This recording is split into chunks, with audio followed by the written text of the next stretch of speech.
think I have a thing for yellow AMGs, like the first yellow AMG GT in the country that I drove back in 2015, or the yellow GTR that we unlocked with last year when we took that road trip to Balasinor.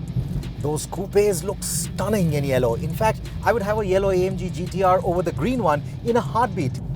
But would I buy a yellow A35 AMG? You know what?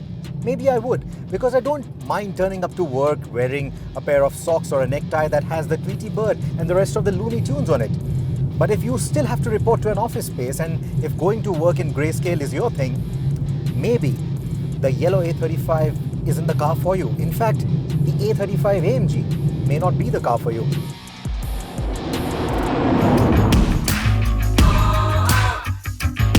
It is a flamboyant little package aimed at those who are still very young and colourful at heart. And while I did love the previous generation CLA 45 AMG for what it was, I think the A35 looks much sharper and has an even more athletic stance. The simple lines of the regular A-Class sedan make the AMG bits stand out on the A35, like the more aggressive bumpers with the larger air dams and splitters at the front and rear, and the cute little spoiler on the boot lid, which if I was buying, I would specify in carbon fiber.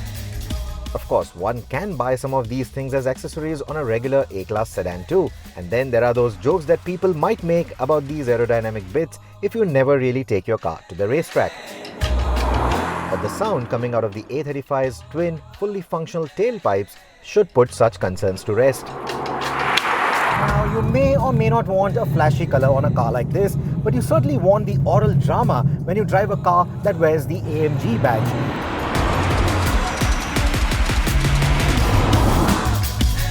Of course, with the A35, the notes are all there, like the transmission noises, the intake acoustics, the occasional crackles and pops, but they aren't as amplified as a typical AMG V6 or V8, and they easily get overshadowed by the road noises or that constant beeper that you get above 120 kilometers an hour.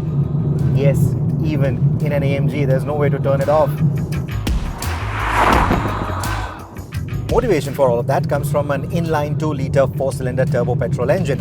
And since you are wondering, this belongs to the M260 family of engines. It's not in the same pin code as the M282, the 1.3-litre engine that was co-developed with Renault for cars like the A200 petrol. That said, it isn't hand-built either, doesn't have the signature from an AMG engineer, but this engine has been tuned by the team at Affalterbach for a heady mix of sound and performance that will tickle all your senses. But this doesn't feel like a sports car engine that has been tuned or optimized for the road. This feels more like a road engine that has been tuned and optimized for a sports car-like performance.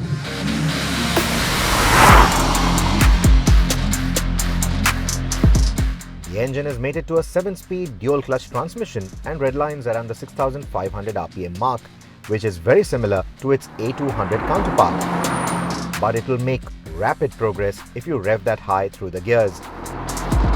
The gearbox runs AMG software, the gear ratios are all tuned for AMG kind of performance, but while it's quick to swap cogs whenever required in most of the scenarios, there are few scenarios where you can catch this gearbox off guard, and that is where it shows a bit of its shortcomings. For example, you are driving on the highway, there's a bend in the highway, you come across that bend and you want to get a nice power out of it. It might take a while to downshift and respond to those throttle inputs.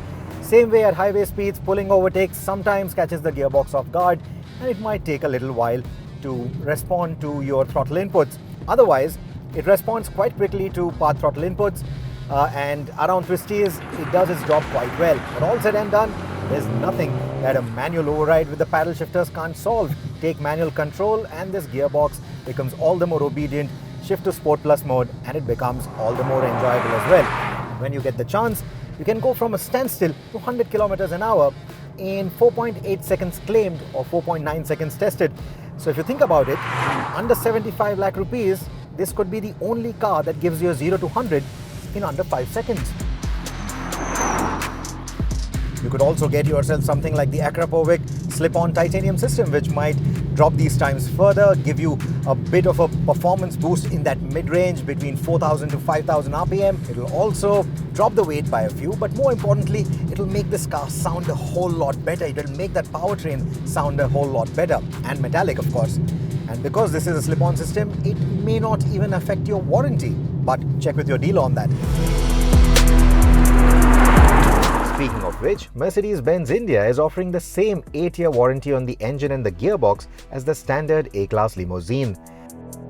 The CLA 45 commands a very good resale value in India, and I think the A35 should continue in that tradition with a warranty package like this.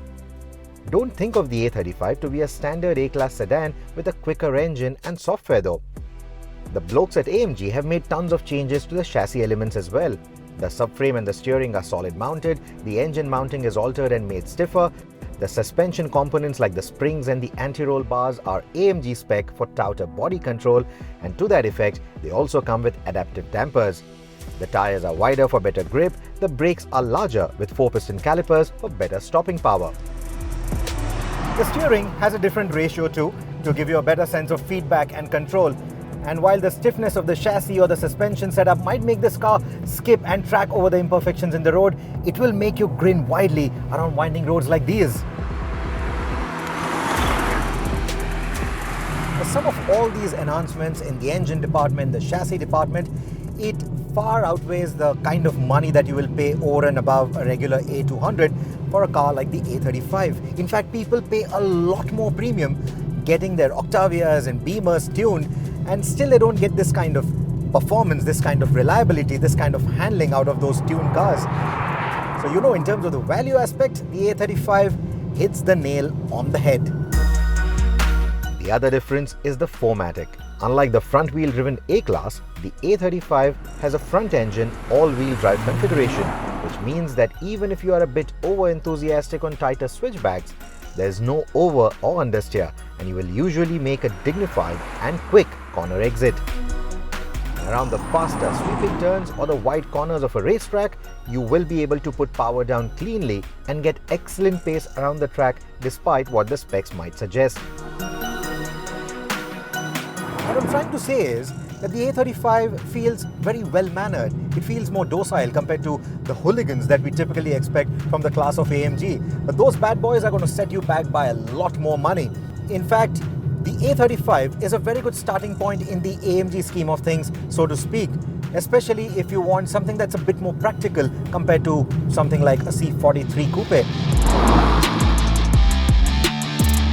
Even though I'm calling the A35 a good starting point, it doesn't feel like you're purely paying for a badge and a few fancy crackles and pops. The cabin welcomes you to the new age design and tech that we've seen in the A-Class limo, replete with the connected tech featuring two 10.25-inch screens, the Hey Mercedes digital assistant, and remote capabilities for the Alexa and Google Home Assistants. And these are just few of the niceties. The cabin has an all-black layout with satin inserts, and it looks best at night when the ambient lighting comes alive. There's the Burmester surround sound audio system to complement the lounge-like vibe, but the speakers are enclosed in a plastic housing and not metal as seen on the more premium Mercedes-Benz cars. The AMG goodies inside the cabin include these red stitches that you see on the steering or the upholstery, and also these matching seat belts that hold you in place in these snug sport seats. But if I was buying, I would have loved to specify this car with the AMG Performance seats, which hold you in place, which hug you when you up the pace through the corners thanks to their active bolstering. Unfortunately, those performance seats aren't available even as an option on this particular car because the A35 sedan in India is a CKD, a completely knockdown unit assembled locally. Well, those performance seats then is a small price to pay for the accessible or the relatively more accessible price tag that this car brings to the table. If you thought that the standard A-Class sedan that we reviewed recently was spec'd to the gills, wait till you drive the A35. Simply put, there's nothing quite like it in the price band that it resides in. And despite this being a unique option in that sense, there's nothing about it that will make it feel like a compromise. In fact, the A35 can belong on the racetrack just as well as it can sit in a business car park. But that sun yellow, it's only available against order. So before you sign the dotted line for one of these, be very sure about the kind of environment that you're going to use this car in. Because not everyone can pull off going to work wearing a tie that has a Tweety bird on it.